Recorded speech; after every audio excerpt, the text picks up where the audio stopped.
Hi, I'm Machusmo, but you can call me Machu, and today we're going to be taking a look at one of my favorite franchises, developed by one of my favorite developers. Mass Effect stands as one of BioWare's most commercially successful franchises. Not only that, Mass Effect, dare I say, stands as one of computer gaming's most memorable and worthwhile adventures, with some asterisks when you get to the third installment. We'll be playing as Femshep for this playthrough, because I could never bring myself to play Femshep in the OG Mass Effect 1. They didn't end up finishing her design until Mass Effect 3, whereas Maleshep was perfect from the onset of his creation. Femshep had a bit of a rough first two games with a downright rocky first game. Like throwing the Spartan babies off the cliffs in 300 Rocky. We begin the game by entering into the UNSC database. This is the character creation for Mass Effect, where you can make just about any kind of monster you want, like maybe even the mutant guy from 300. The Legendary Edition of the franchise completely revamped this portion and brought the same character creation to all three games. This allows your Shepard to be consistent across each game. Unfortunately for us, we can only choose from three origins that all basically boil down to our character being a tough as nails, massive badass main character person. Unlike another of BioWare's excellent games, Dragon Age, wherein the player had six massively different playable origins that separated them from the rest, Mass Effect, I believe, went through an extremely difficult development where many ideas were either left incomplete in the game or abandoned entirely.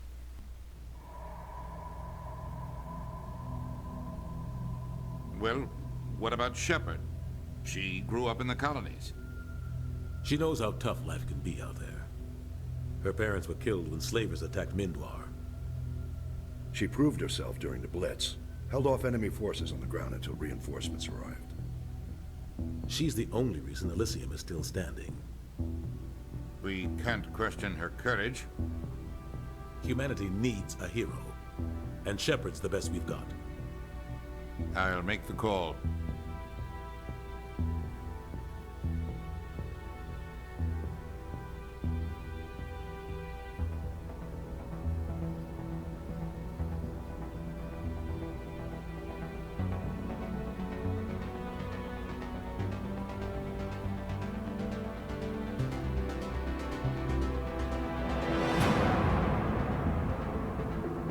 So in the first moments here, the game begins with our character getting lavished with praise. I don't really know why game designers do this. It's kind of annoying when the very first thing you hear out of your supposed betters in the game is how awesome you are.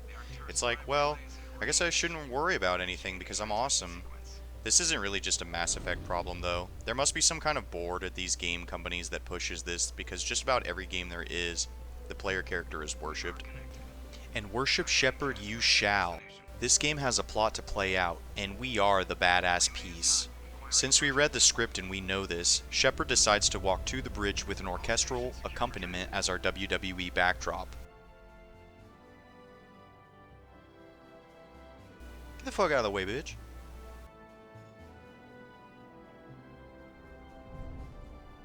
Oh my god, she looks so much better, Jesus Christ. Maybe you can see why I didn't want to play as her in the OG.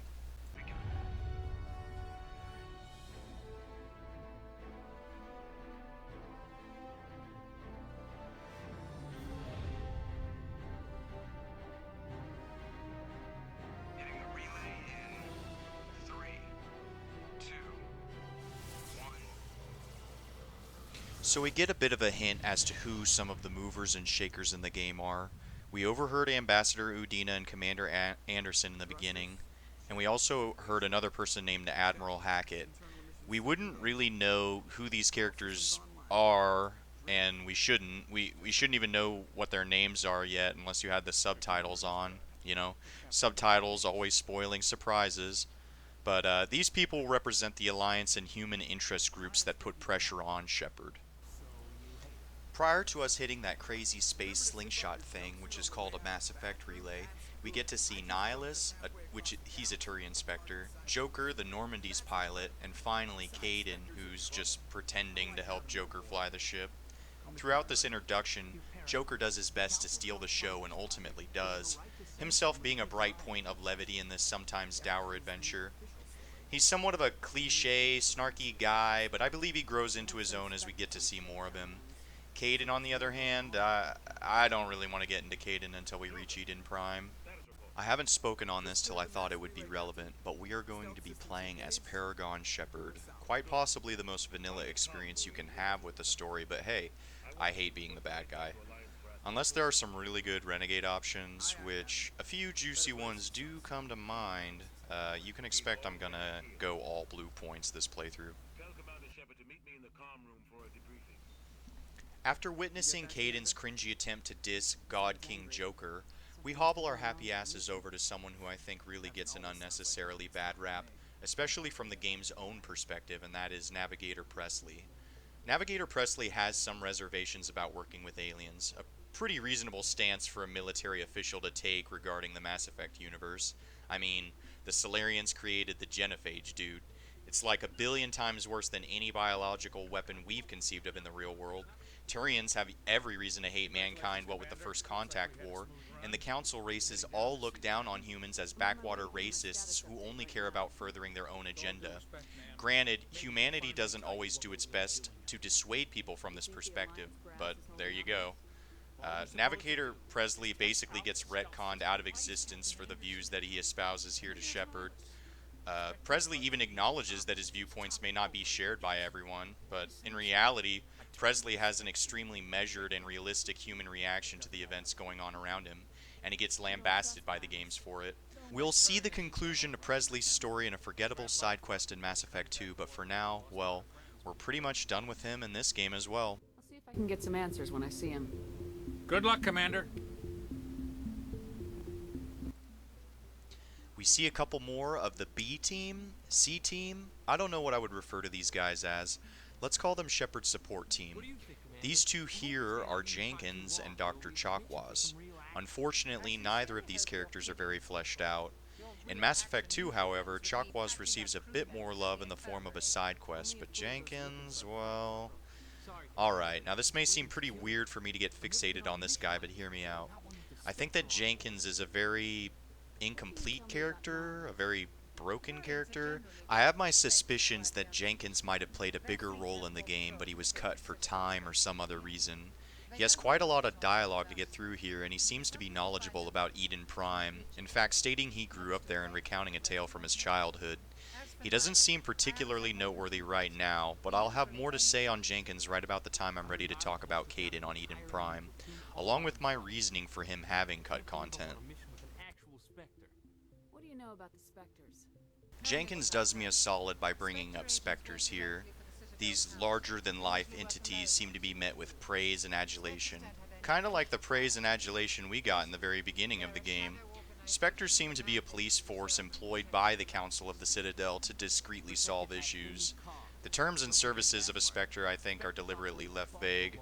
One, for ourselves to fill in the missing pieces, and two, well, we're ultimately undergoing a job interview to become one. Unbeknownst to us or anyone that isn't Anderson and Nihilus.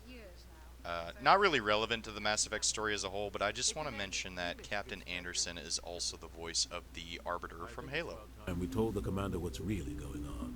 This mission is far more than a simple shakedown run. Nihilus and Anderson are in the comms room chilling, and they've got some big flippin' news for us. Eden Prime is housing a Prothean beacon. Besides this being a classic MacGuffin, this beacon is extremely important to the lore of the series. The Protheans were an incredible race of extremely advanced aliens that eventually disappeared without any trace. This has left much of the galaxy puzzled, the reason being the Mass Effect relays were of Prothean design. What else can you tell A Mass Effect relay is such an insane piece of technology because it does something that no spacefaring race could achieve at the time. It lowers the mass of an object to be lighter than a light particle, ergo making the ships travel faster than the speed of light. I'm not going to pretend that I understand all of the fantastical science involved. All you really need to know is that every race basically had to reverse engineer this tech because it's just that good. Without Mass Effect relays to travel, it would take many, many years for anybody to get anywhere. This concept is ultimately what kicks off the story of Mass Effect Andromeda, but we really, really don't want to go there, at least not yet. I am now going to shut up for a little bit and just let this scene play out, because this scene basically kicks off the entire conflict of Mass Effect throughout all three games. What's wrong, Joker? Transmission from Eden Prime, sir. You better see this. Bring it up on screen.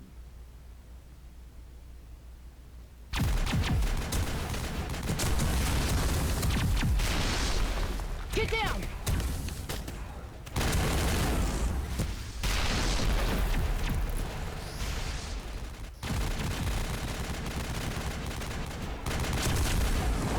We are under attack, taking heavy casualties. I repeat, heavy casualties. We can't get evac. They came out of nowhere. We need.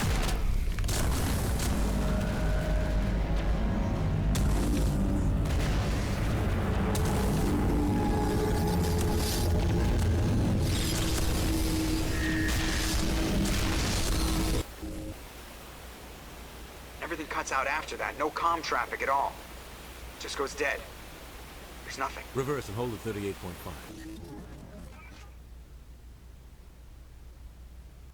That little face tendril quiver from Nihilus lets you know that shit just really popped off. I don't really know if Nihilus knows what he just saw, but his reaction, especially him being a real official badass, one that the character has to acknowledge because he's Spectre status. Grab your gear and meet us in the cargo hold. Tell Alenko and Jenkins to suit up, Commander. You're going in.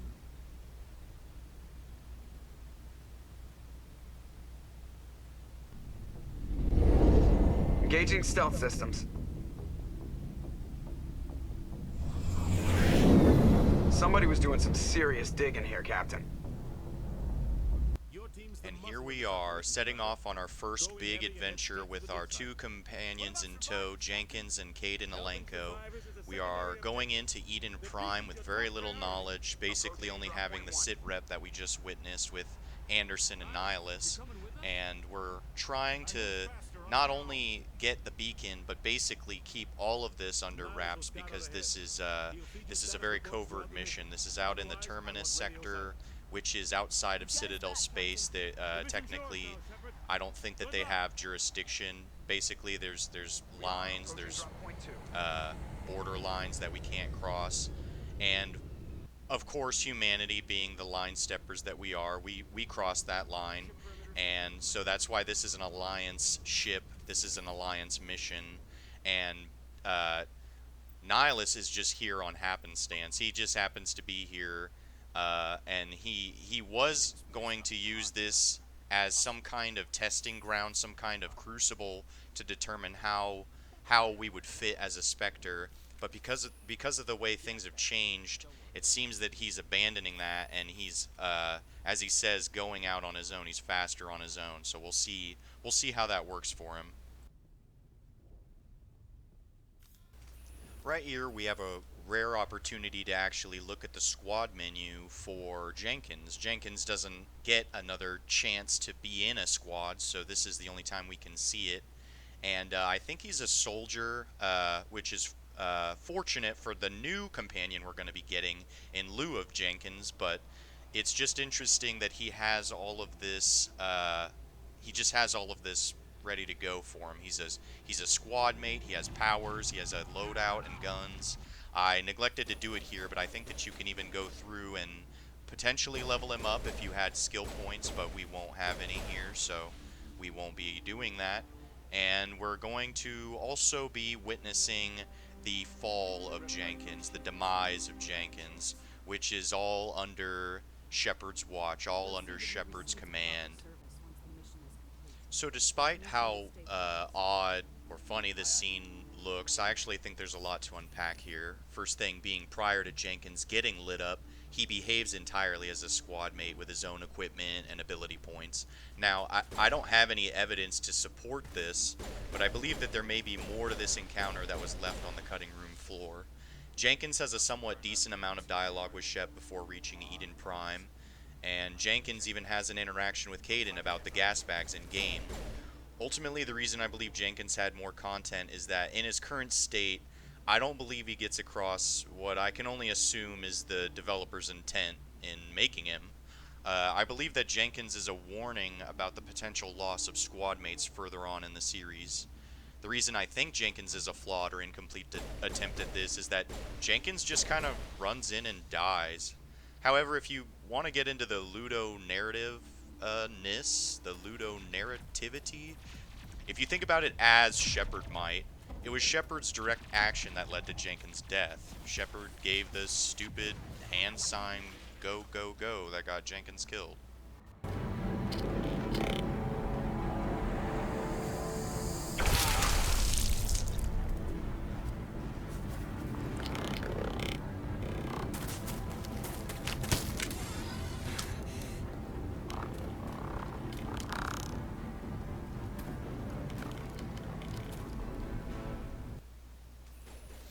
Ah, my favorite cardboard cutout.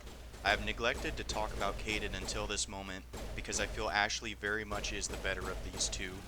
Kaidan has both the fortune and misfortune of sharing a voice actor with previous BioWare smash hit, Knights of the Old Republic star Carth Onasi, the biggest crybaby ever and quite the annoying companion in that game. Kaidan isn't as bad as Carth, but that's almost worse. Maybe I'm being too harsh on the guy, but I find Kaidan to be just downright boring. His only memorable moment in this game for me personally is his introduction alongside Joker, where there may have been more going on behind the developer curtain there as well. Kaidan almost seems like he would have been a perfect pair to Joker's witty sarcasm with his more dry deliveries. Wait, I'm getting off track. Who was I talking about again?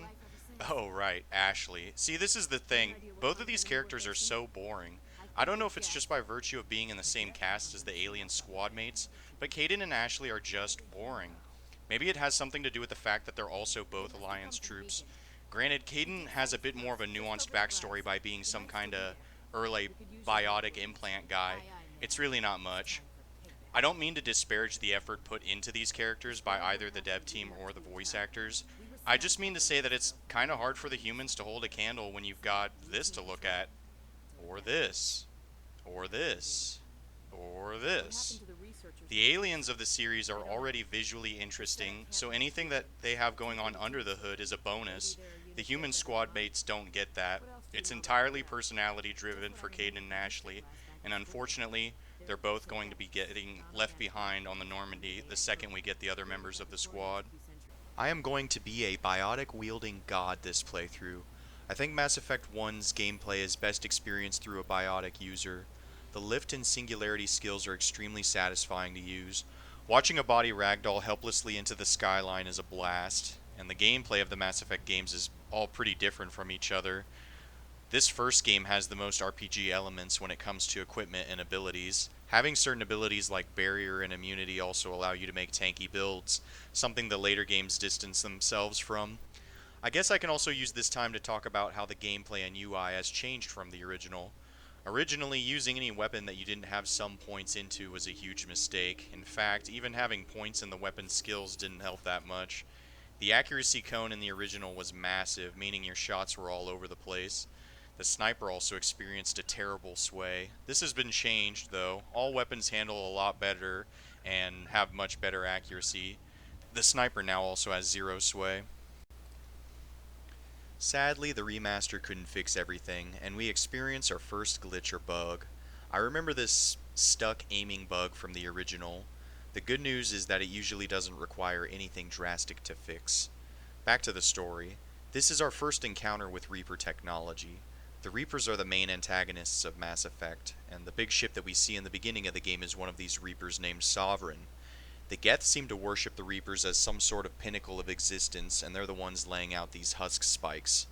The purpose of the husk spikes, I believe, is to absorb all nutrients of a human, while simultaneously adding a terror-inducing unit to their vanguard. Transforming your enemy into an ally, albeit a mindless one, is an incredibly powerful military stratagem.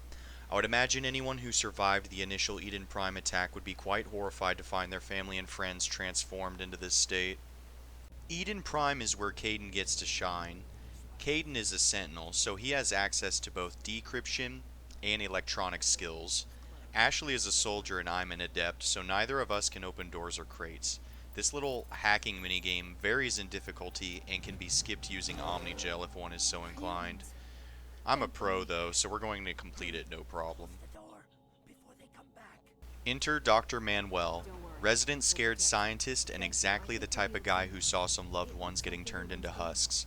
Dr. Manuel gets to feed some info to the player that will likely be shrugged off as the ravings of a madman, but Dr. Manuel actually says some pretty important things. He saw another Turian before Nihilus and the Normandy party arrived. He saw the mothership, and he mentions an accompanying ringing that seemed to ravage the brain. This ringing is one of Sovereign, and by extension the Reaper's most powerful tool. It appears to only take so long for Reaper indoctrination to begin. The people here were exposed too recently for us to properly see the results of Reaper indoctrination, but needless to say it's not good. Essentially, the Reaper can subtly or overtly influence the decision-making and rationale of the indoctrinated subject. I'll talk a lot more about this particular Reaper method as the series goes on. It'll become more and more relevant as the story progresses. Better get moving. Good luck, Commander. Luck won't save you.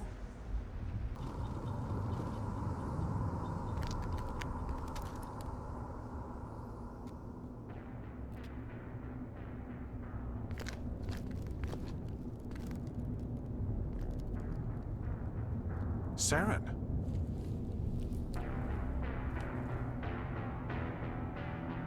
Nihilus. This isn't your mission, Saren. What are you doing here? The Council thought you could use some help on this one. I wasn't expecting to find the Geth here. The situation's bad. Don't worry. I've got it under control.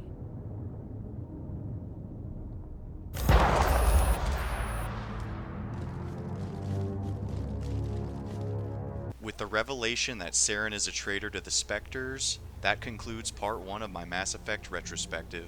This is my very first video, so please leave feedback for me so I can improve my work.